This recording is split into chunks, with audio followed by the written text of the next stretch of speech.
we're going to explore the molecular geometry of C2H2O, which is more commonly known as acetaldehyde. We'll start by drawing its Lewis structure and then determine its three-dimensional shape using Vesper theory. Let's begin by drawing the Lewis structure. First, we need to count the valence electrons.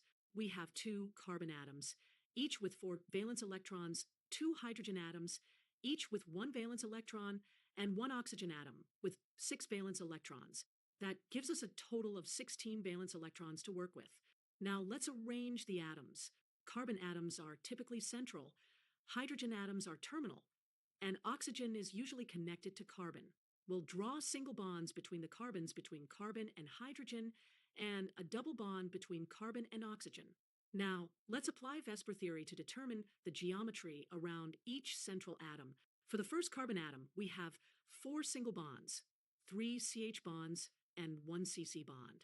This means there are 4 electron pairs around this carbon, resulting in a tetrahedral geometry with bond angles of approximately 109.5 degrees.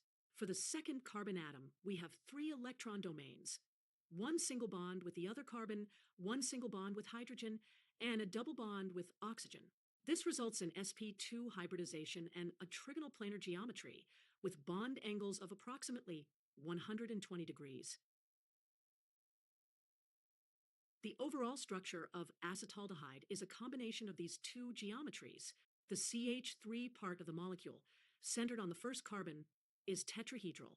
The CHO part, centered on the second carbon, is trigonal planar. This results in a unique 3-dimensional shape for the acetaldehyde molecule. In conclusion, the molecular geometry of acetaldehyde is a combination of tetrahedral and trigonal planar geometries, resulting in its unique 3-dimensional structure. Understanding this geometry is crucial for predicting the molecule's properties and reactivity.